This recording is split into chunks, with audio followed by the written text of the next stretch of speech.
BSU दैदेनगिरिफोरजों लोगोसे BSUनि सा 51 फरायसा लाइमोनफोरा EM रनजित बसुमतारिनि न'आव UPPLजों जयनिं जाफैदों। नंगौ, हाग्रामा महिलारी एबा BPFजों जोनोम होजानाय BPFनि राजखान्थि गांखं BSU एबा बड'लेण्ड फरायसा आफादा थारैनो जोबनायनि लामायाव नामा?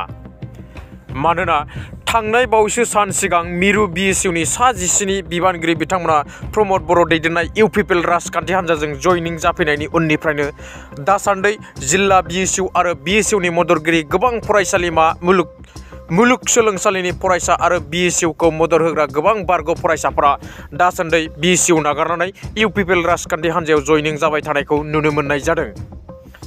थिग बेबायदिनो दिनैबो मोनाबिलि समाव प्रमद बर' दैदेननाय UPPL हान्जाखौ मोजां मोननानै BTRनि EM रनजित बसुमतारिनि देरायाव गुबुन गुबुन हारिनि आरो गुबुन गुबुन जिल्लानि BSUनि दैदेनगिरि आरो मददगिरि फरायसा लाइमोनफ्रा UPPLआव जयनिं जाफैयो आरो जयनिं जाफैनाय फरायसा लाइमोनफोरखौ EM रनजित बसुमतारिजों लोगोसे UPPLनि दैदेनगिरि बिथांमोना दुंब्रुदै आजावनानै लायो।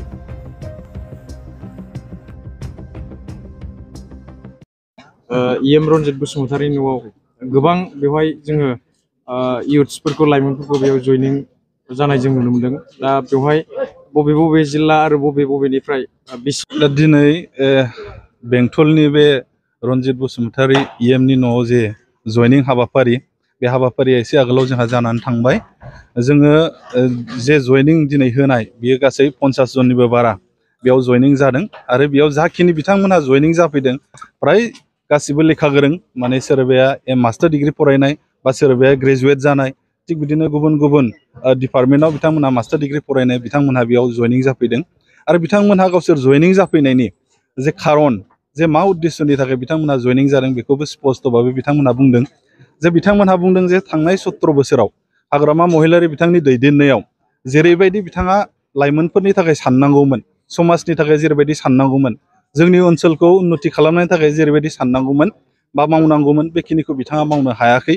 दा बिथांमोनहा बे 3 बोसोराव जे प्रमद बर' सारनि दैदेननाय जे UPPL सरकार, बे 3 बोसोर बिथांमोनहा अबजार्भ खालामदों आरो 3 बोसोरनि गेजेराव माने बिथांमोनहा जेरैबायदि आसा खालामदोंमोन बेखिनिखौ हयथ' 100% मावफुंनो हायाखैब्लाबो माने प्रसेसआव दं, मावबाय थादों, बेखौ बिथांमोनहा फोथायदों। जायनि थाखाय बिथांमोनहा लोब लोब जयनिं जाफैदों आरो बे जयनिंआ दिनैल' नङा, माने एसे आगोलनिफ्रायनो जोंहा जयनिंआ जाबाय थादों आरो फैबाय थानाय समाव गाबोन समफोरबो जोंहा बुहुत नेता गुबुन गुबुन अर्गेनाइजेसननि बुंनो थाङोब्ला BSUनि जायफोर बिथांमोनहा माने जयनिं जानो थाखाय बिथांमोनहा जोंजों जगाजगआव दं।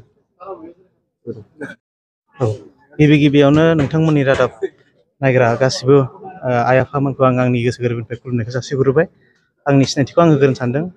आंनि मुङा हिरकज्योति मोसाहारि। आं बड'लेण्ड मुलुगसोलोंसालिनि बारग' आफादगिरिमोन बुसुनि। दिनैनि दिनावहाय जों गासै लाइमोनफ्रा 51 जन जोङो जयन जाफैदों सार रनजितनि माबायावहाय, रेसिडेन्सआवहाय।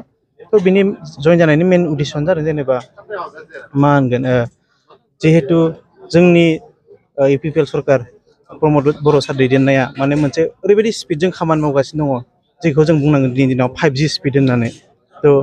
जों खोब मोजां मोनदों आरो बिनि गेजेरजोंहाय जों बेखौ बुंनांगोन जे जेनेबा सारमोननि जिथु मोनसे मिशन एन्ड भिजनआ बांसिन इउथ्सफोरखौहाय माने गोजौ थाखोसिम लांनाय, माने हिउमेन रिसर्स मोजां क्रिएट खालामनाय दिनैनि दिनावहाय बेफोरबायदि नोजोर होनायखौ जों खोब नुबोबाय थादों। आरो बेजों लोगोसे जिहेतु जोंनि BTCआ दा BTCआ माने मा होनगोन, बै समावहाय खोब गोग्लैसोना दंमोन।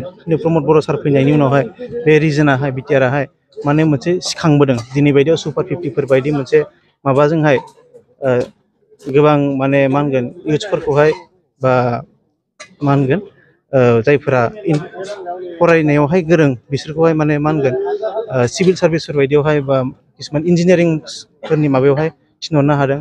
आरो बेजों लोगोसे जों बेखौबो नायनांसिगोन इन फिउचार जोंनि बर'फोरनिफ्रायबो सोरबा मोजां आरोबाव इन्जिनियार्सफोर ओंखारलांनो हाबावगोन नामा, जों बेखौ खोब मोजाङै जों माने मा होनगोन सानखांनानै जों हाबफैजोबदों आरो गासैबो। माखासे साननो हनो गोरों मानसिफ्रा बुङो फरायफुबाय थानाय समावहाय फरायसाफोरखौ फरायनानैनो माने जिउखौ साक्सेस खालामो। नोंथांमोना दा दिनै जबदान जाफैबाय। दा नोंथांमोना जबदान जाखांनायनि उनाव नोंथांमोननि केरियारखौ बबे लामाजों लांगोन?